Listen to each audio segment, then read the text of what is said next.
Merci Valérie Létard de nous accompagner pendant cette première demi-heure. Vous êtes élue du Nord, membre du groupe Union Centriste et vous avez été élue sénatrice pour la première fois. C'était en septembre 2001. Vous avez choisi de ne pas vous représenter. Vous nous direz quel bilan vous faites de ces plus de 20 ans de mandat, de ces 22 ans, même s'ils ont été un petit peu entrecoupés. On va voir ça. On va revenir bien sûr dans quelques instants sur tout votre parcours. Mais d'abord, on va parler des sujets d'actualité. Et d'abord, c'est l'immigration. Puisque cette tribune conjointe de parlementaires de la NUP et de l'aile gauche de la majorité a été publiée hier pour appeler à la régularisation des travailleurs dans les métiers en tension. Qu'est-ce que vous pensez de cette initiative ? Elle a le mérite d'exister et en tout cas, elle rappelle le débat sur l'immigration qui est sous-jacent actuellement dans l'actualité politique et dans les textes qui doivent arriver. Je rappelle qu'au-delà de cette tribune, le Sénat a déjà pris le dossier à bras-le-corps puisque avant l'été, avant que la réforme des retraites ne vienne un peu bouleverser les choses, il y a eu un texte, le texte immigration, tel qu'il existait donc avant l'été, qui a été examiné par la commission des lois et qui a fait déjà l'objet d'un premier rapport et qui a permis en tout cas à cette Assemblée de voir effectivement comment cheminer. Il y a déjà des propositions qui avaient émergé et effectivement parmi ces propositions, il y a un sujet. L'article 3 de ce texte qui porte effectivement sur la régularisation des personnes en situation irrégulière sur les métiers en tension. Et sur ce sujet-là, effectivement, il y avait quelques différences, quelques divergences d'appréciation, d'analyse sur les risques d'une telle régularisation, d'appel d'air ou pas. Et là-dessus, notamment entre vous, les centristes et les républicains. Les républicains, c'est leur ligne rouge. Vous y êtes favorable. C'est-à-dire qu'on a une différence d'analyse en disant qu'il y a un principe de réalité. C'est une réalité. Il y a aujourd'hui énormément de travailleurs en situation irrégulière. Comment on fait pour prendre en compte cette réalité ?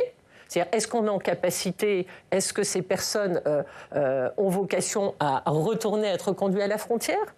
Est-ce que c'est une réalité ? Est-ce qu'on considère que si elles sont sur le territoire depuis plusieurs années, ce qui était un petit peu le sujet dans le texte, elles ont vocation peut-être à venir être régularisées au travers d'un titre de séjour, mais un titre de séjour, c'est une autorisation temporaire qui n'enlève pas leur statut de personne en situation régulière. Ils le stoppent pendant un moment, mais ça ne veut pas dire que si elles ne perdent leur emploi, elles ne retrouvent pas ce statut et n'ont pas vocation, effectivement. La question, c'est comment sécuriser un sujet comme celui-là ? On n'est pas d'accord pour une régularisation sans condition et sans regarder quoi que ce soit. On sait qu'il peut y avoir des risques. Mais en même temps, on a des métiers en tension. On a énormément de salariés qui sont dans cette réalité, de salariés sans papier. On a peut-être à regarder comment, sur cette question, on peut cheminer. Il existe aujourd'hui une circulaire Valls qui permet au préfet de régulariser au coup par coup ces situations. Mais elle est mal écrite, elle est obsolète et elle ne correspond pas à la réalité. Peut-être penchons-nous sur quelle solution pourrait trouver une convergence de vues parce qu'on aurait sécurisé quelque chose qui quand même doit être traité. C'est une réalité. Il faudrait peut-être regarder, je sais que mon collègue Philippe Bonnecarrère avait fait des propositions, c'est-à-dire un rapport annuel, plafonner le nombre de personnes qui pourraient être régularisées et faire attention aussi à ce que pourquoi des métiers sont en tension ? Peut-être qu'il faut revaloriser ces métiers et qu'il y a un travail à faire aussi avec les partenaires sociaux pour qu'à terme, on n'ait plus besoin, on ne se retrouve plus dans cette situation où des personnes en situation irrégulière occupent des métiers que personne ne peut occuper parce qu'ils ne sont plus attractifs. C'est un sujet sur lequel la vérité n'est pas écrite d'avance. C'est un sujet sur lequel on peut trouver des consensus et le Sénat sait le faire. Ça veut dire que vous êtes optimiste sur un consensus sur ce texte. Vous venez d'une région où le Rassemblement national fait des scores très hauts. Est-ce que ne pas trouver un consensus sur ce texte, ça ferait le jeu du Rassemblement national ? Moi, je pense qu'il ne faut pas ignorer l'inquiétude. En fait, je pense que les Français, aujourd'hui, savent très bien qu'on a une immigration qui est là, qu'elle a déjà existé. Il y a eu des vagues migratoires. Moi, je viens quand même d'un territoire, justement, le Nord-Pas-de-Calais, qui a pu développer son industrie. On a eu besoin de faire appel à des vagues migratoires, à des immigrés, à des moments où on n'était pas capable de trouver la main-d'œuvre suffisante dans notre territoire. C'est ce qu'a dit le ministre Roland Lescure hier. Il dit la réindustrialisation de pays ne sera pas sans l'immigration. Oui. Vous êtes d'accord avec ça ?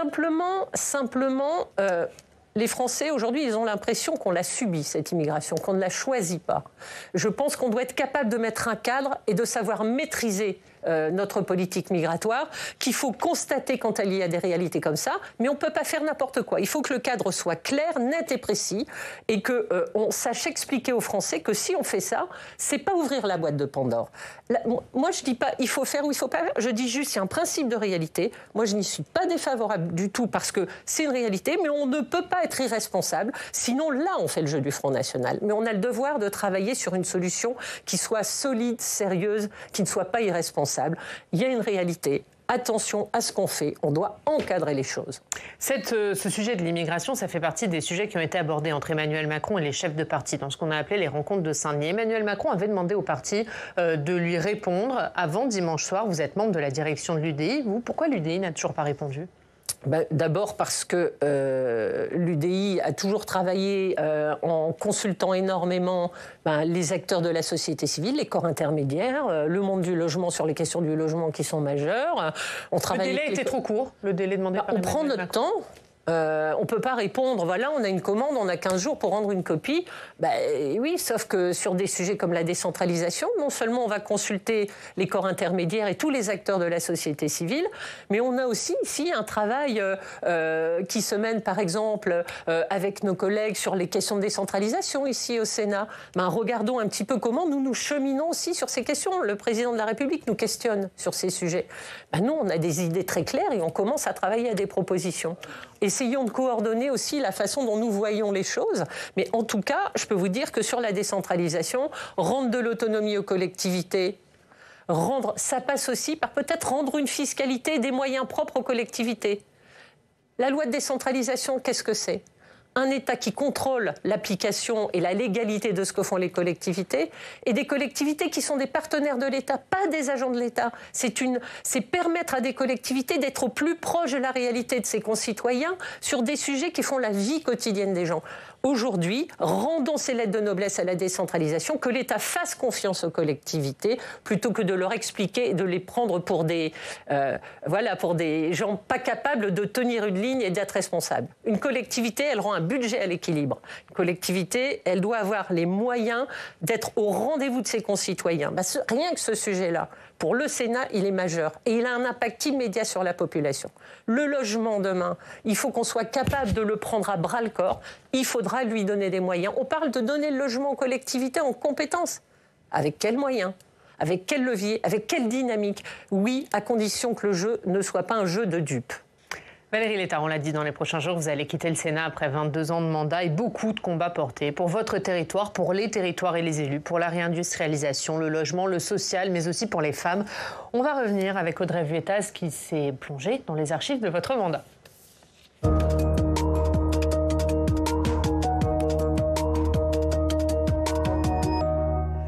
Bonjour Audrey.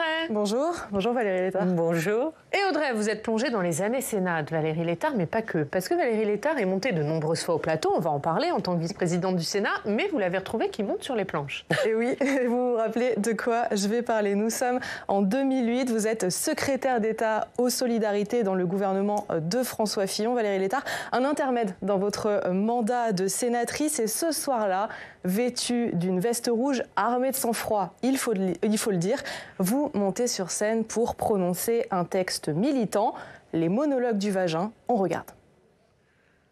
Ma mini-jupe est un tourbillon sauvage, une bouffée d'air, un pas de tango. Ma mini-jupe est une initiation, une impression. Une partie de l'argent récolté ce soir-là sera utilisée pour venir en aide aux femmes victimes de violences. Ça fait écho à l'un des derniers textes que vous avez porté ici au Sénat, une aide universelle d'urgence pour que les victimes de violences conjugales puissent quitter au plus vite leur domicile. Un texte voté à l'unanimité au Sénat, on le rappelle. L'émancipation des femmes, c'était l'un de vos combats, votre combat ?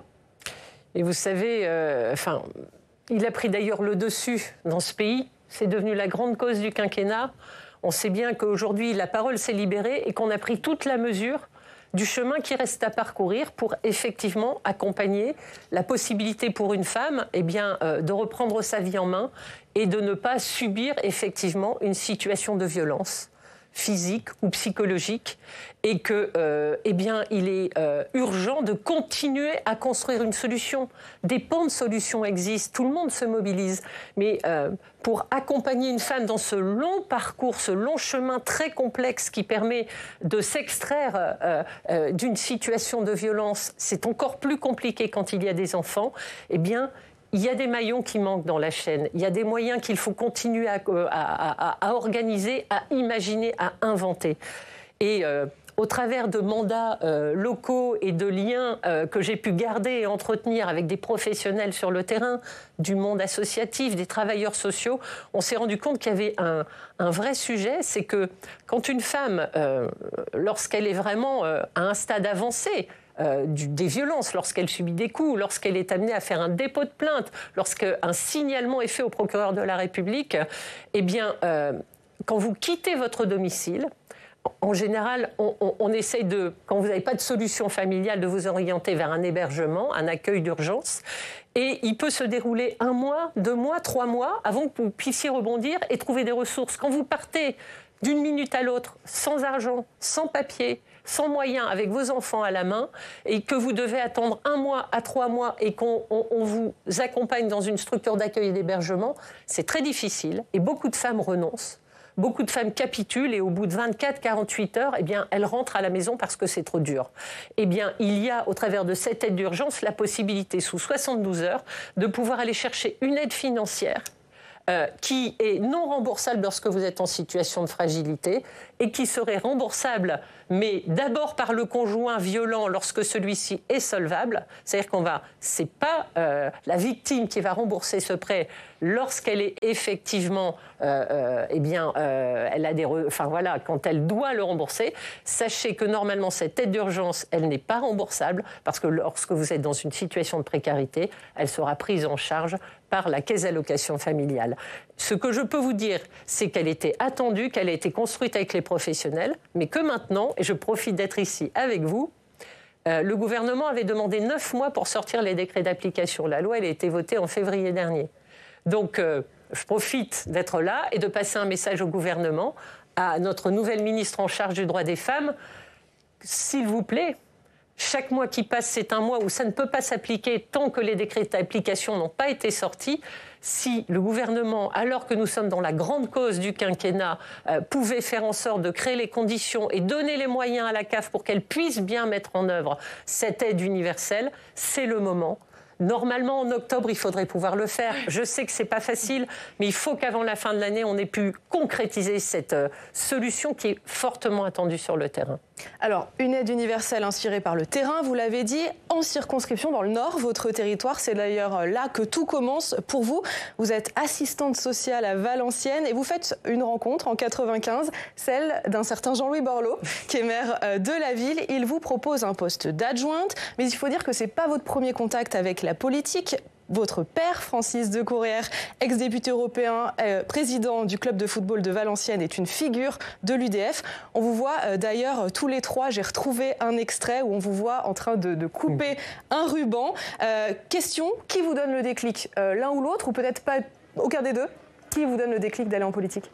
Déjà, le déclic, moi j'ai grandi dans un univers où la chose publique, plus que la politique politicienne, j'ai un grand-père qui a été maire d'un tout petit village avant la décentralisation, où en fait, le maire d'un village, il allait mettre le chauffage en route dans la salle des fêtes, il réparait les trous dans le toit de l'église. En fait, c'était ça, mais où on parlait de la chose publique. Ce qui est encore souvent le cas. Et ce qui est encore le cas. Parce que malheureusement, moins les moyens sont au rendez-vous et plus les maires des petites communes sont des bénévoles de la République.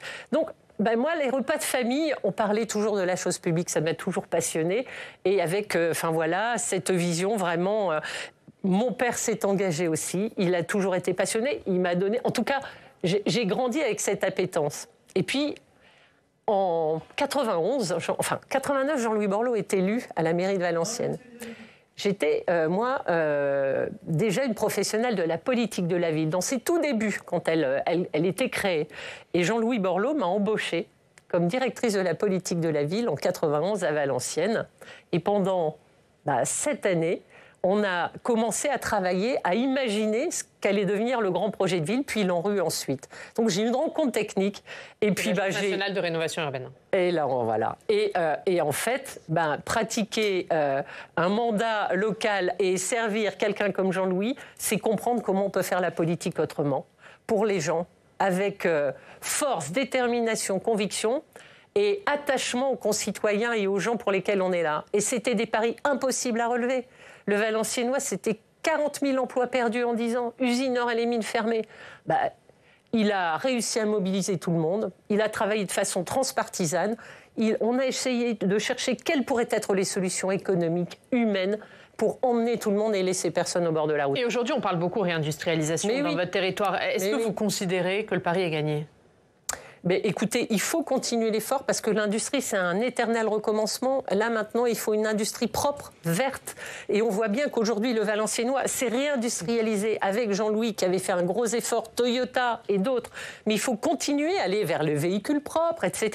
Et on voit bien que là, le plan Industrie verte pour l'occasion, c'est quoi ? C'est accélérer une réindustrialisation, en profiter pour qu'elle soit plus vertueuse et créer de l'emploi. Le Nord, c'est 2 600 000 habitants, par exemple. C'est une terre d'industrie.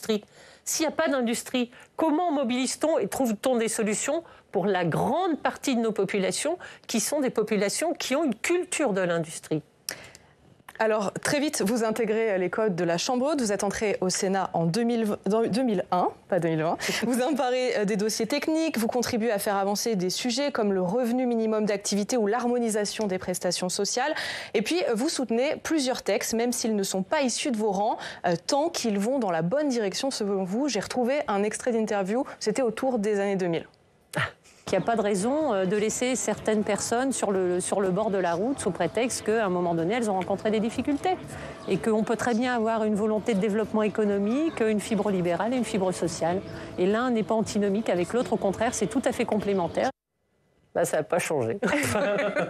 Vous avez défendu des textes sociaux, sociétaux. Vous auriez pu être socialiste ? Quelques-uns me disaient que j'étais quelquefois plus sociale que les socialistes.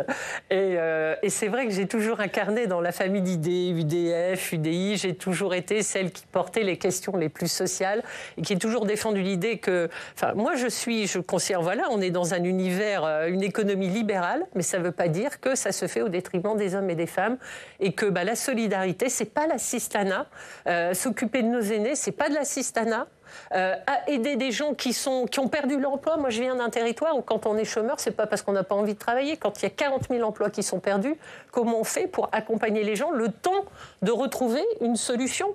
Comment on fait pour que justement on ne tombe pas dans l'assistance ? Moi, je suis contre l'assistanat. Mais on ne peut pas dire, celui-là, il est au chômage, c'est pas possible, c'est une honte, et puis qu'il travaille. Les solutions, elles se font pas en claquant des doigts, elles se trouvent pas en claquant des doigts. Créons les conditions, soyons exigeants, mais on doit embarquer le plus grand nombre. Quand on porte un projet politique, quand on s'engage en politique, c'est pour essayer de trouver une solution au plus grand nombre et de faire en sorte que les richesses générées, moi c'est ce que j'ai toujours essayé de faire dans mon territoire, Jean-Louis l'a fait, moi je l'ai fait quand j'ai été 8 ans présidente d'Aglo, mais qu'est-ce que j'ai fait ? On développait l'industrie. Moi, j'ai requalifié 7 zones industrielles. On a tiré 170 km de fibre optique. On a accueilli beaucoup d'entreprises. Les recettes fiscales générées par ça, on les investissait dans l'ANRU. On allait accompagner nos cités minières en difficulté. Et ça ne coûtait pas 1 euro de fiscalité puisqu'on élargissait notre assiette de revenus.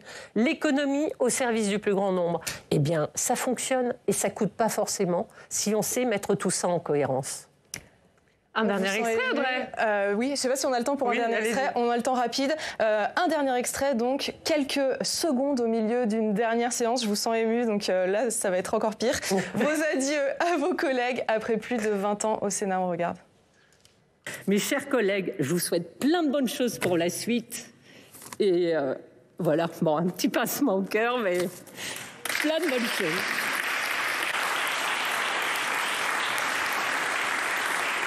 Chère Valérie Létard, il ne sied pas à la présidence de se joindre aux applaudissements de l'hémicycle.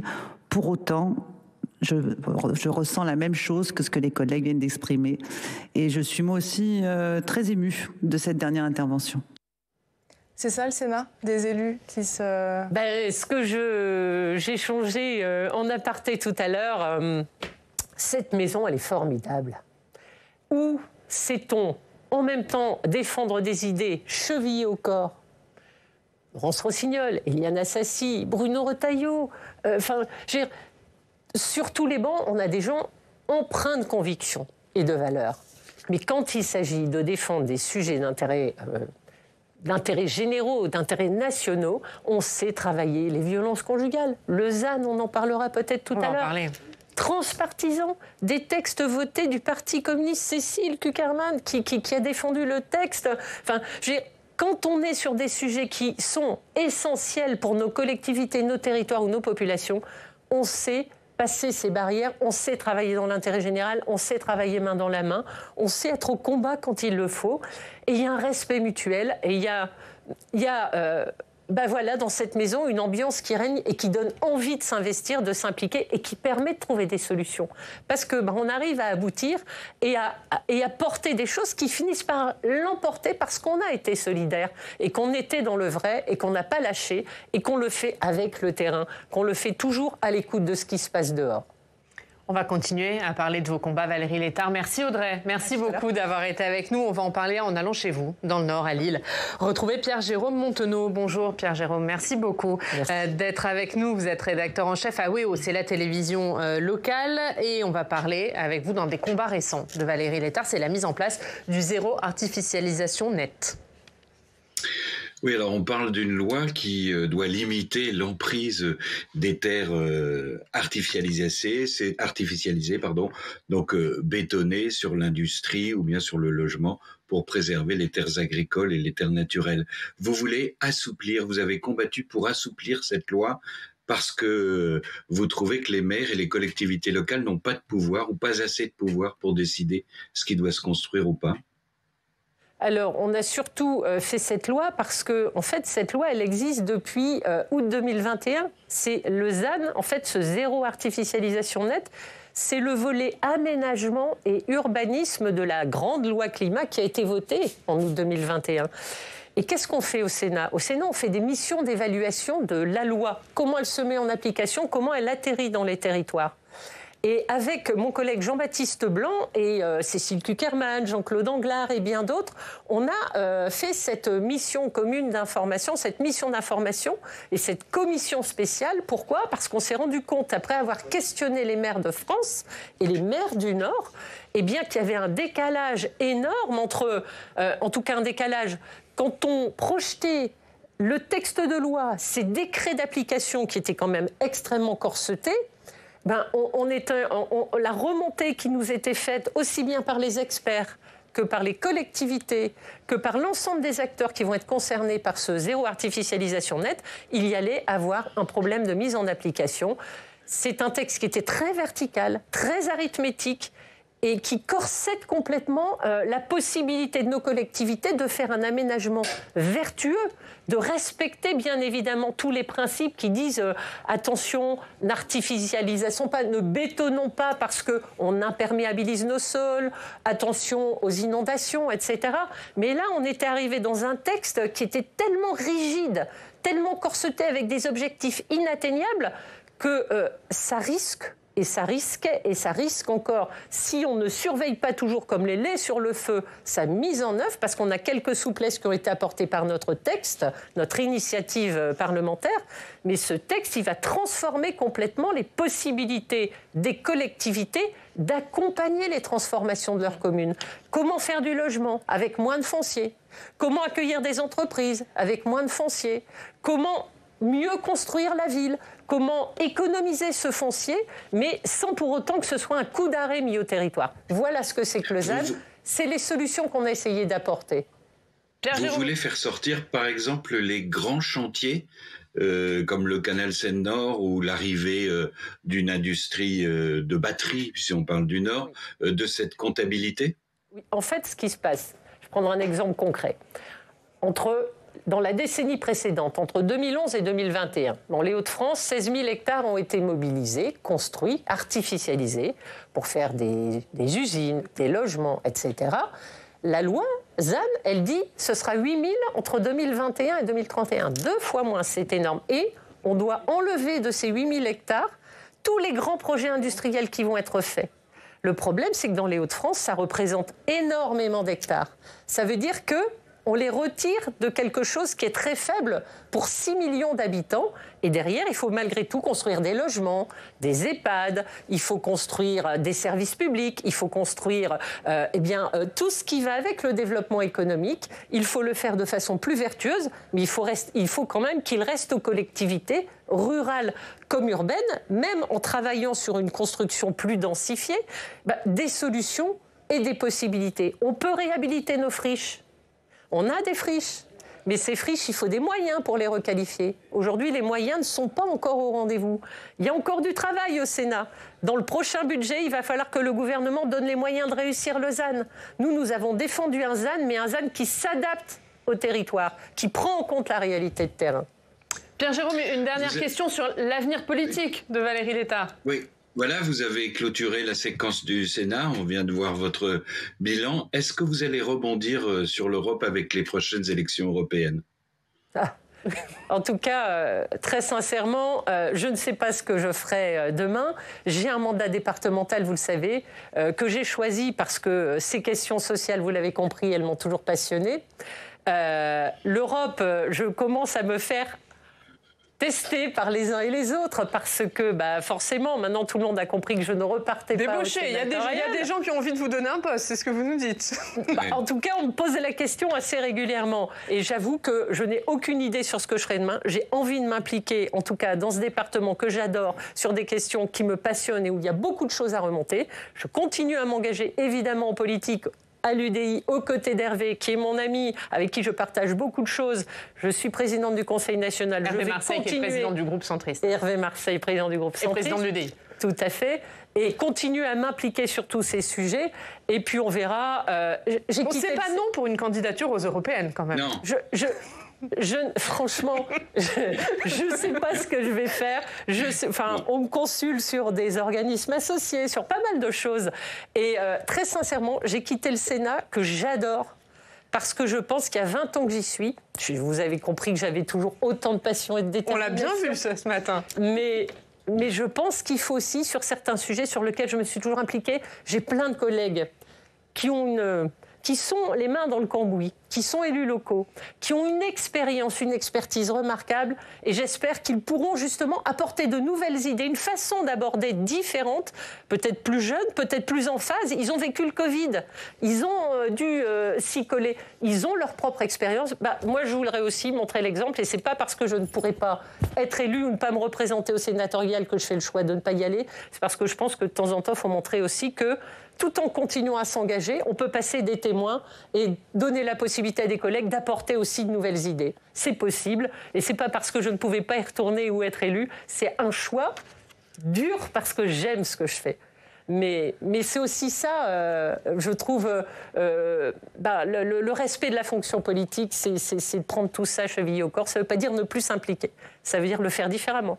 Et on sait que vous allez être encore très présente. Merci Pierre-Jérôme Montenot, merci d'avoir été avec nous, rédacteur en chef à WEO. Comme le disait Laurence Rossignol, Valérie Létard, c'est pas mon rôle, mais je voulais vous remercier vraiment d'avoir été toutes ces années présente sur le plateau de Public Sénat, et notamment dans cette émission, et de parler des combats du quotidien des gens. Voilà, c'est ce qu'on cherche à faire dans cette émission, et c'est ce que vous êtes venu faire à chaque fois. Merci beaucoup. Merci beaucoup, Oriane. Et c'est toujours un plaisir parce que, comme je vous l'ai dit, on prend plaisir à venir ici. On parle des choses du quotidien. C'est fluide, c'est bienveillant et en même temps, c'est exigeant.